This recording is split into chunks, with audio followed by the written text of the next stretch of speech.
2. Jusqu'à l'expulsion, je pense qu'on avait la main mise sur la rencontre. Voilà, on avait plutôt le match en main. Ce qui me dérange un peu, c'est que, encore une fois, je pense qu'on avait la capacité de mettre plus d'intensité qu'on n'a pas mis, ce qui nous aurait permis de prendre vraiment le dessus sur cette équipe.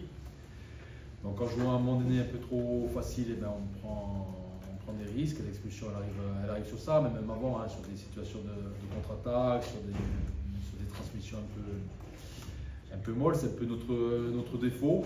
On a plus ou moins de maîtrise sur les matchs. Et quand on a la maîtrise, on n'accélère pas assez par moment. Donc j'ai le regret sur la première mi-temps. Après sur la seconde mi-temps, on a bataillé. Les joueurs ont été courageux. Il fallait faire un match sans erreur pour l'emporter. On en a fait une et clairement on revient. Après on va prendre ce point, mais je reste déçu pour les joueurs par rapport à la débauche d'énergie. Mais la première mi-temps, elle ne m'a pas totalement convaincu. Voilà, parce que quand on a la possibilité de tuer les matchs, il faut le faire. Maintenant, c'est la réalité de notre saison aujourd'hui. On n'arrive pas à les faire, c'est notre plafond de verre aujourd'hui. J'espère que sur les 11 derniers matchs, on arrivera enfin à tuer ces matchs-là.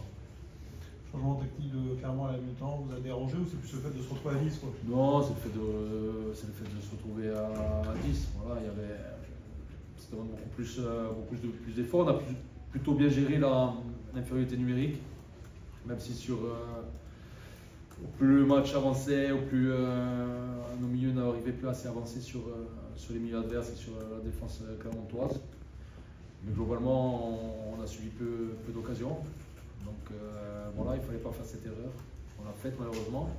On a l'occasion de Tom Benadier aussi qui sort et on a la reprise. On a 2-3 situations qu'on peut mieux gérer. Voilà, aujourd'hui, la réalité de notre équipe, c'est ça. Maintenant, il faut féliciter les joueurs quand même parce que dans l'engagement et dans le don de soi, ils ont répondu présent. Maintenant, il faut réussir à tuer les matchs. Bon, c'est la 22e, 23e journée 23e 23e journée. Ça fait un moment que je le dis, donc aujourd'hui, voilà, c'est on est comme ça aujourd'hui. Voilà, il faut en prendre conscience, continuer à travailler, continuer à avancer. C'est rageant pour l'entraîneur que je suis. Voilà, je suis très très frustré. C'est le 13e nul. Il y en a pas mal qui auraient pu se transformer en victoire, mais si elle ne se transforme pas, ben c'est qu'il manque quelque chose. Je me répète. Voilà, il reste 12 matchs, il faut en gagner 11 matchs, je ne sais plus. Il reste 11 après. Il reste 11. Il reste 11 matchs, l'ambition c'est de gagner le plus possible, on prend rapidement les points, on commence par le reste à la semaine prochaine. Voilà. Tout simplement, mais je repars de Clermont très frustré, encore une fois. Est-ce que, c'est sévère ce que je vais dire, mais est-ce que vous en voulez à Jocelyn Jeannet pour ce deuxième jaune très évitable? Non, moi vous savez, le jaune est inévitable, c'est sûr. Non, j'en veux. C'est la deuxième fois qu'il nous laisse à 10, Joss, vous avez laissé à 10 contre Lorient. C'est la qualité à un moment donné des joueurs à ce moment-là. Hein. C'est le manque de maîtrise. 2 fois, c'est 2 fois de trop. Maintenant, c'est des choses qui arrivent aussi. Mais quand il le fera plus, il passera un cap. Aujourd'hui, il est ce joueur-là. Je le prends avec ses qualités, je le prends avec ses défauts.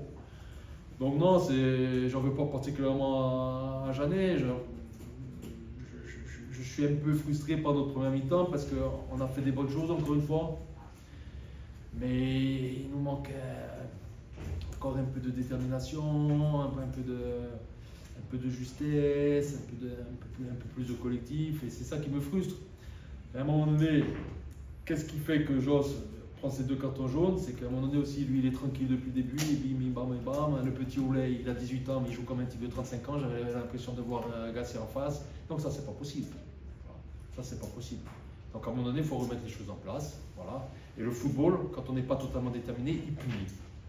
Donc nous, on se fait assez souvent punir, donc voilà, on prend des points, tous les athlètes, ça nous félicite, mais bon, je commence vraiment à être fatigué, je suis frustré, et je ne vais pas continuer à parler beaucoup parce que ça monte et j'ai pas envie. Voilà, bon, voilà. Enfin, si vous avez des questions, je vous réponds, bien sûr, bien entendu, c'est pas par rapport à vous, mais voilà, ça me... 13e nul, c'est trop. On en a beaucoup parlé cette saison, ouais, il manque pas grand chose pour être finalement à la mi-temps, elle est quasi parfaite, sauf que vous vous tuez pas et j'ai l'impression qu'on se répète beaucoup sur Ah non, mais je me choses. répète, les gens qui ont des conférences de presse, ils doivent se dire celui-là, il dit toujours la même chose, c'est une catastrophe. Oui, mais c'est souvent les mêmes matchs. Ben, je pense que c'est souvent les mêmes matchs, oui, mais il faut regarder le match. Si tu regardes que la conférence, tu dis que je raconte toujours la même chose. Mais c'est souvent les mêmes matchs. Mais aujourd'hui, c'est les limites du sporting. Voilà. C'est les limites du sporting. On essaie de les repousser, on va les repousser quand, j'espère, avant la fin de saison.